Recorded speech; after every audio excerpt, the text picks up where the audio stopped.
Hi everyone, and welcome back to the Beginner's FreeCAD series for version 1. Before we dive into creating our very first multi-body model, we'll introduce our first tool that we'll cover in this chapter, and that's the SubShape Binder. The Part Design SubShape Binder tool lets you create an object called a shape binder that references geometry from one or more parent objects. It's mainly used inside a part design body, allowing us to bring in the geometry of objects that lay outside the body, as directly referencing geometry outside of a body isn't allowed, as it's seen as out of scope. In multi-body modelling, multiple part design bodies often need to share geometry, especially when they need to remain independent. SubShape Binder makes this possible by allowing one body to reference geometry from another without directly linking them. If the original geometry changes, the SubShape Binder updates. It also tracks the geometry's placement, but allows repositioning within the new body. SubShape binders can also reference geometry from another file, making it useful for complex designs split across multiple documents. You can reference a single or multiple elements such as objects, i.e. a part design body, sub-objects such as a feature of a body or a sketch inside a body, or sub-elements such as faces, edges or vertices. We will now explore how SubShape binders can be used by creating a simple box with a snap fit lid. If you like what you see and you want to donate to the channel, then you can do so via Ko-Fi or Ko-fi at ko-fi.com/MANG0 or via PayPal at paypal.com/paypalme/DarrenBEstone. I also run a Patreon where you can get early access and additional content, and that's at patreon.com/MangoJellySolutions. Links can be found in the channel header, on the About page, or in the descriptions of these videos. We've opened up FreeCAD, we're in the part design, and we'll create a new document. From here, we'll create a new body and a new sketch and place it along the XY plane and hit OK. We'll create the basic shape for our box. Let's use the rectangle tool. We'll drop this down and use a centered rectangle. This will center our rectangle over the center point, which I'm going to highlight here and click, and automatically place in our symmetry constraints. Without clicking, let's set the dimensions. Set one to 75 and the other to 75 as well, and hit enter. We've dimensioned our box and click on the sketch. We use the pad and pad it to a length of 50mm and hit enter. We've got our base shape. Let's select one of the sides and create a new sketch. We're going to create the finger well for one of the snap fits. Again, I'm going to use a center rectangle and hover over the vertical axis. Click once and sketch a rectangle. Right click to cancel the tool. I want to place a rectangle slightly proud of this edge here. Let's select the Create External Geometry tool and pull in the top edge. Right click to cancel the tool and let's set the dimensions. Using the dimensioning tool, we'll hover over the top, click once and bring this out, click again and set this to 20mm. Set the side dimension. We'll set that to 10mm and set the top slightly proud of the box by 0.5mm. Right click to cancel the tool and we've got all those dimensions in there. Let's close. Select the sketch from the tree view and then use the pocket. We'll set the length of the pocket and we'll leave that at 5mm for the time being. Let's hit OK. We'll now mirror the pocket to the other side. Click on the pocket and use the mirror. We want to mirror it across the XZ plane. Let's select that from the drop down. We've now mirrored across those two. Let's hit OK. We can now add the thickness to the top face. Select the top face and use the thickness tool. The thickness is going inwards and we'll set that to 2mm and hit OK. So we've created two spaces to make it easier to remove the lid. Let's add the feature that will create the snap fit. This is a simple triangle on this face here. Select the face and create a sketch. We'll need to section view through the model using the view section. Then using the external geometry tool, I'm going to pull in both the side edges. Let's right click to cancel the tool and then use the polyline tool. And then we'll connect up to this point here. Come out and hover over this line, connecting up. And then again, hovering over this line, click to connect up, and then come back up to complete our shape. Right click to cancel the tool, and then we'll take all these edges, select them all, and make them equal to each other. We have fully defined the sketch. Let's close out. And now we can pad this. Select the sketch, and then use the pad operation. Notice that it's padded halfway across his face at the moment. I want to place it right up onto this face. The end of the pad connects up. We can do this quite easily with the type. At the moment it's dimension. Drop this down and select up to face. We now can select the face, so select face and select this face here. And we've created the pad all the way up to there. Let's hit OK. We now have the pad feature, which we need to mirror over to the other side. Again, set the operation in the tree view and then use the mirror. Again, we're going to pick the XZ plane.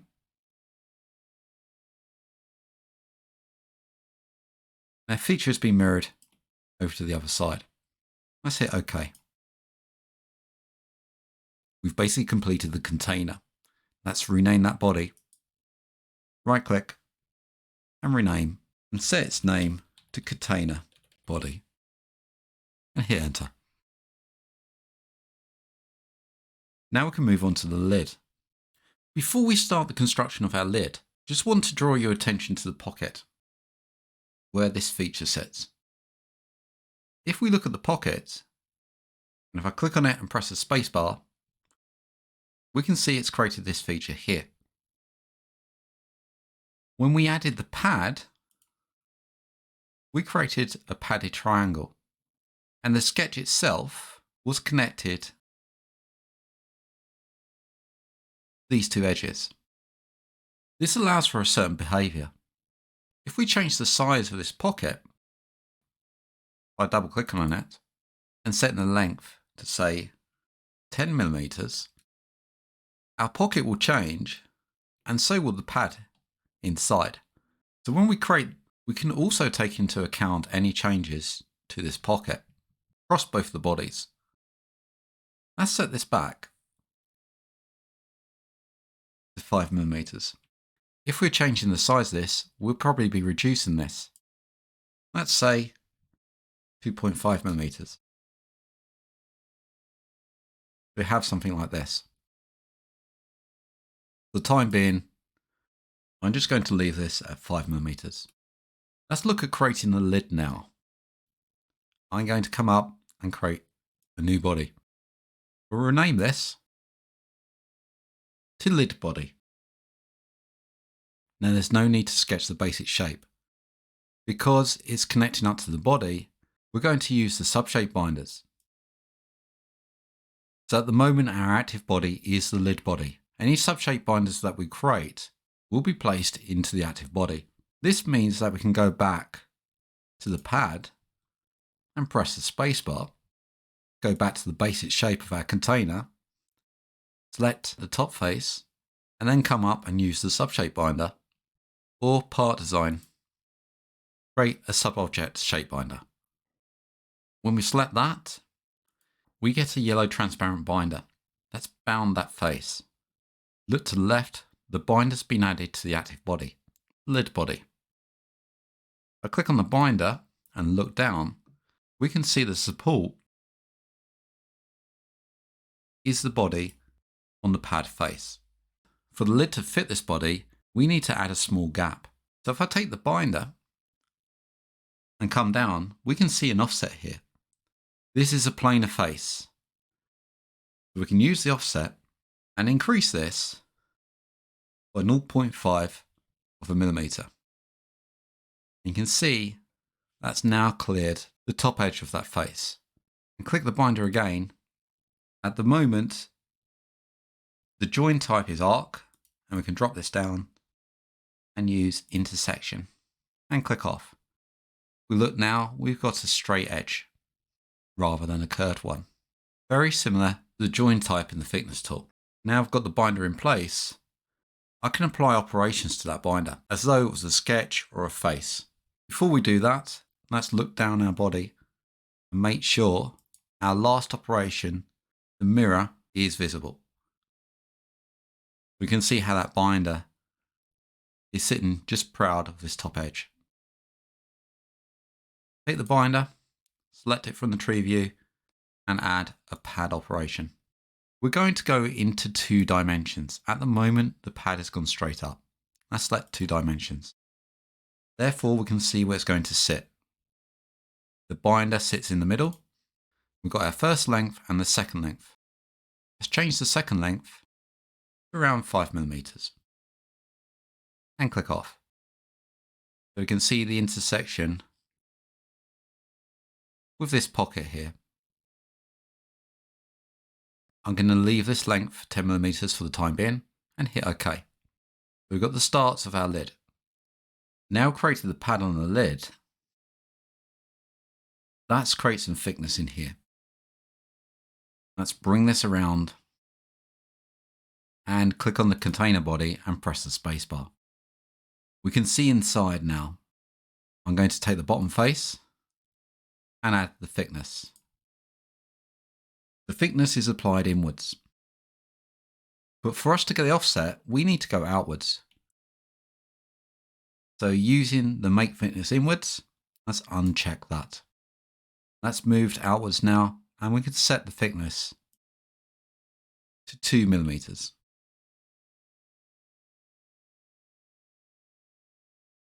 The lid has been added. Hit OK.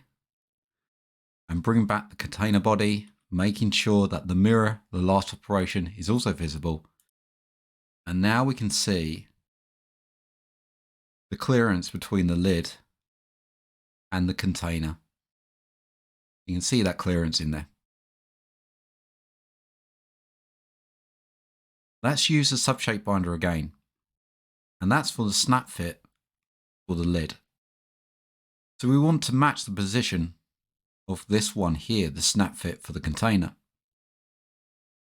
The active body is still the lid. So we go back to the pocket and open that up and click on the sketch and press the spacebar. And if we click off and just hover over that sketch, we can see where that's placed. So we need to make the same hollow in the lid. Select the sketch. And if we create a SubShape Binder, we'll place it into active body. And we can hide that sketch by clicking on it and press the spacebar. And now we have the binder sitting in the body of the lid. Click the container in the tree view and press the spacebar so we can see it. And if we look down, our first binder, I'm just going to hide that as well to stop us getting confused. So we have the shape binder. With that shape binder, I can select it and create a pocket. And that's going to be pocketed into the lid. I don't want to go through all. So let's reduce the length, say about 1.5 millimeters.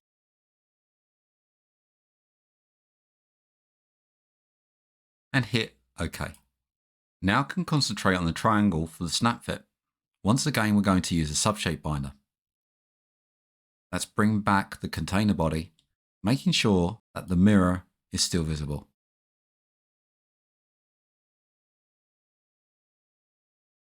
And we can see how those two are in relation to each other. Let's come up and we have the thickness and we have the pad of that original container body. Just going to hide the lid. Clicking on it and pressing the spacebar. Inside the pad, we have the sketch. If we hover over that, we can see that sketch there. That's created this pad. So I'm going to click on the sketch and again, use the SubShape Binder. This has bound that sketch into the lid. So I don't need the body now, so I can click on the body. If I click again, and once more, you can see it's gone up to the body there, and we'll press the spacebar. The lid at the moment is hidden, so I'm going to click on the lid, press the spacebar in there, and we can see we've got the SubShape Binder. So this is the triangle of the snap fit. Let's create a sketch. Selecting this face and create a sketch upon the face. Use the view section. And from here we can decide where the feature is going to sit. At the moment, the lid is closed. And we'll need some tolerance between this edge and our new edge. But we must remember that this part here, we've padded upwards. So we're actually clearing the top edge. And we can use that as a tolerance because there's space in here. And if we reduce this down to say 0.5 millimeters of clearance, that gives us clearance here. So I don't have to worry about placing a line a few millimeters away from this edge. So that's use the import geometry and pull in the edge. I'm also going to pull in the edge of this feature here and the front edge. So basically repeating what we did with the container. Using the polyline, connect up to this edge and about here, and we'll come along and connect up to this line, come back and connect up to this point, and then up and connect this point here. Right click to cancel the tool and zoom in and make sure that this line is connected up to this point. With a coincident constraint or a point on object constraint. Now you would have noticed that this was fully constrained and we've got over constrained here. If I click on that, that tells me what's over constrained. So I can see that this is over constrained here, but I want to connect up to this and they're showing highlighted in our constraints on the left hand side here. I want to keep the point on object constraint, this one here, the last one we've added. So I can see that these two, I'll highlight both of those, I can select them and hit delete. Now I can position this point and use that point on this line with a coincident constraint or a point on line constraint. And I'm going to take this point and this line this time and use the point on line or coincident constraint. So we have that in there. Let's take this one and make those equal. So we've got our triangle in here. That's hit close. And now I can take that triangle.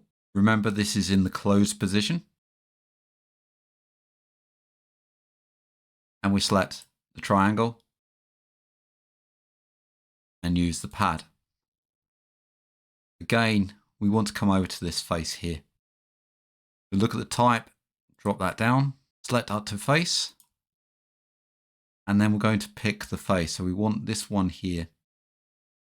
That, we've created a pad all the way up to that face using the shape binder as reference.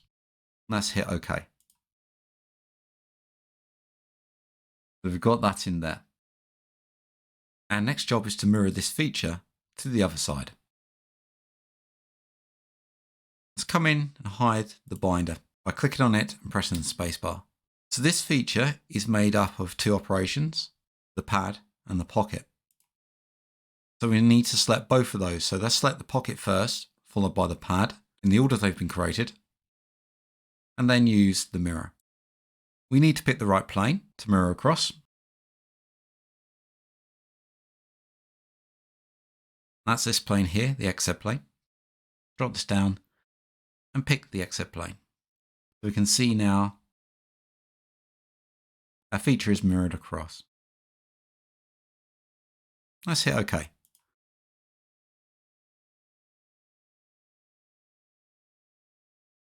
Let's examine how the lid fits to the body. We can do that by coming into the container and making sure it's visible. Clicking on it and pressing the spacebar. Also make sure that the last operation is currently visible as well. At the moment we have the pad visible. Click the last operation, press the spacebar to make that visible. Also hide the sketch and collapse the pad. The lid itself is visible and the last operation is also visible. We can't really see what's going on inside. There's two things we can do. The first is to make the lid transparent. Click on the lid and then right click and toggle transparency. We can now see what's inside the lid. We can see the feature and how it's connected together, but we also can see a problem. For this feature to work, the lid has to be tight to the top. So let's alter the pad on the lid. Remember, we went both ways. The pad here, we press the spacebar on the pad, we can see the pad goes forward and backwards. Let's double click the pad and we'll reduce the length right down. And I'm going to set the length 0.5 millimeters and click off. So there's a bit of tolerance there to allow for our feature to work. We can tighten this up if we wanted to. Let's hit OK. And then come down and look for our last operation and press the spacebar. So we lowered our lid. And we can see our feature is in there. Another way to see this more clearly, let's click on the lid again and right click and toggle transparency. We're going to use another cross-sectioning tool. Make sure nothing's selected and come up to the view and persistent section cuts. To click that, we get a panel on the right hand side. We need to select where we want to cut this. So I'm going to select the X. We bring this around, we can see that we section cut through this.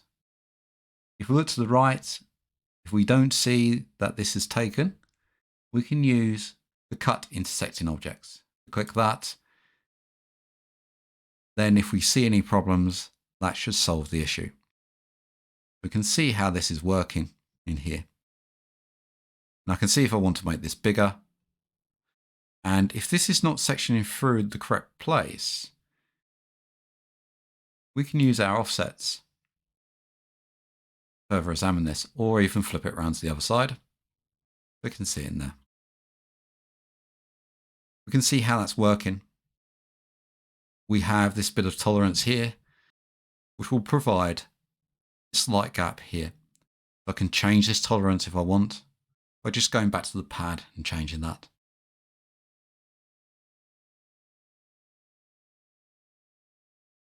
And remember that we have our pocket. So if I change the depth of our pocket here, at the moment it's 5. Let's change this to say 6 millimeters and hit OK. Everything changes within. But we must be careful to make sure that we have no errors and all the features have taken. Let's double click that pocket and say set this to 3 millimeters and hit OK. We can see they've changed in there. Now with the persistent cuts, we can see we've got our object here. So if I close, that still stays there. So I can click on it and hit delete. That will release the objects within. And I can control click both of those and hit delete again. We have a couple more which I can select and hit delete once more. Because they're persistent, they will hang about. Let's click on the lid, right click, and toggle transparency. So we can see that within there. So through this lesson, you've learned how to use shape binders and multiple bodies. In our next lesson, we'll learn how to use the clone and show a workflow where we'll create a template body and then branch off from that to create two separate bodies, each of which will inherit changes to the main body to apply to the new ones. Hope you enjoyed that video, and I hope to see you in the next one. If you like what you see and you want to donate to the channel, then you can do so via Ko-Fi or Ko-fi at ko-fi.com/MANG0 or via PayPal at paypal.com/paypalme/DarrenBEstone. I also run a Patreon where you can get early access and additional content, and that's at patreon.com/MangoJellySolutions. Links can be found in the channel header, on the About page, or in the descriptions of these videos. I thank everybody that's donated so far. It really helps to keep the lights on so I can produce more content and also expand the channel. Thank you for liking, commenting and subscribing to these videos, and I hope to see you again in the next one.